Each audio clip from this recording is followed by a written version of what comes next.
இன்னைக்கு 12th student today chemistry exam student point of வியூல exam எப்படி இருக்கு அப்படிங்கறத டிஸ்கஸ் பண்ண போறோம். இன்ஜினியரிங் நீங்க ஜாயின் பண்றீங்க அப்படின்னா வந்து காலேஜோட கட் ஆஃப் வந்து நம்ம தெரிஞ்சுக்கிட்டோம் அப்படின்னா அந்த காலேஜ்ல வந்து மேனேஜ்மெண்ட்டுக்கு அப்ரோச் பண்ணலாமா இல்ல கவுன்சிலிங் போலாமா அப்படிங்கறத வந்து ஐடென்டிஃபை பண்ணலாம். இதை நீங்க செக் பண்ணி பார்க்கணும் அப்படின்னா www.getyourcollege.com வெப்சைட்ல நீங்க செக் பண்ணி பார்த்தீங்கன்னா அந்த காலேஜோடைய கட் ஆஃப் என்ன இருக்கு ப்ரீவியஸ் இயர்ல அப்படிங்கறத நீங்க பாத்துக்கலாம். அதே மாதிரி மெடிக்கல் ட்ரை பண்ற ஸ்டூடெண்ட்டும் இதை ட்ரை பண்ணி பார்க்கலாம். நீங்க எக்ஸாம் எப்படி இருந்துச்சு? ரொம்ப ஈஸியா இருந்துச்சு. நாங்க எக்ஸ்பெக்ட் பண்ண மாதிரி தான் இருந்துச்சு. क्वेश्चन பேப்பர் அவ்ளோ டஃப்பாலாம் இல்ல, ஈஸியா எதுமே இல்ல. 2 மார்க் क्वेश्चंस 2 மார்க் क्वेश्चंस எல்லாமே ஈஸியா தான் இருந்துச்சு. எந்த பார்ட்ல தான் அட்டெண்ட் பண்ண கம்பல்சரில ஏதாவது அட்டெண்ட் பண்ணனும்? கம்பல்சரி எல்லாமே ரொம்ப ஈஸி. ரொம்ப ஈஸியா இருக்கு. 3 மார்க்கும் compulsory easy. Last year question paper பாத்துட்டீங்களா? அத பாக்கும்போது இந்த வருஷம் क्वेश्चन எப்படி ஈஸியா இல்ல ஈஸி தான். லாஸ்ட் இயர் அத விட ரொம்ப ஈஸியா இருந்துச்சு.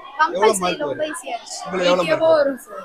80 above 90 above 90 above. Next engineering try பண்றீங்களா இல்ல மெடிக்கலா? மெடிக்கல் ட்ரை பண்றீங்க. இன்ஜினியரிங் கவுன்சிலிங்கா இல்ல மேனேஜ்மென்ட் ட்ரை பண்றீங்க? மேனேஜ்மென்ட் தான். ஆனா வந்து கட் ஆஃப் அதிகமா இருந்தா நீங்க கவுன்சிலிங் ட்ரை பண்ணலாம். பட் வந்து 160 and above இருந்தாவே நல்ல காலேஜ் கிடைக்கும். எந்த காலேஜ்ல ட்ரை பண்றீங்க? சாய்ராம் தான். பட் 180 கட் ஆஃப் கேக்குறாங்க. சோ ஓகே டெஃபினட்டாவே வந்து நீ கம்ப்யூட்டர் சயின்ஸ் மாதிரி ட்ரை பண்ணீனா 180 and above இருந்தா கிடைச்சிரு. அதே வந்து கம்ப்யூட்டர் ரிலேட்டடான கோர்சஸ் இருந்தா 165 and above இருந்தாவே கிடைக்க சான்சஸ். ஓகேவா? சோ ட்ரை பண்ணுங்க. All the best. இன்னும் அடுத்த எக்ஸாம் வந்து இன்னும் நல்லா ப்ரிப்பேர் பண்ணு. அதுல எனக்கு இதுல 50-50 எடுத்துக்கோங்க. Chemistry and physics. பிசிக்ஸ் வந்து இன்னும் நல்லா இது பண்ணுங்க. இந்த ரெண்டு எக்ஸாம் ஈஸியா வந்தனால பிசிக்ஸ் எப்படி வரக்கு வாய்ப்பு இருக்கு? ஆமா சார், ட்விஸ்ட் பண்ணுவாங்க அந்த பேப்பர். வரக்கு வாய்ப்பு இருக்கு. டஃபா வரக்கு வாய்ப்பு இருக்கு. சோ நல்லா ப்ரிப்பேர் பண்ணு. ஓகேவா? All the best. Okay. Exam எப்படி இருந்துச்சு? மாடல் பேப்பர் ஒன்று விட்டாங்க. இதுக்கு முன்னாடி ஒண்ணு ஃபுல்லா புக் பேக்கே கொடுத்தாங்க. இது வந்து ஆப்போசிட் புக்கிங் செட்டப்ல கொடுத்து வச்சுட்டாங்க. எங்க கிளாஸ் டீச்சர் வந்து கரெக்டா தெரியும் சொல்லிட்டு எல்லாமே புக் வருஷம் ஆரம்பத்துல இருந்தே புக்கிங் செட்டாக கூட்டிட்டே இருந்தாங்க.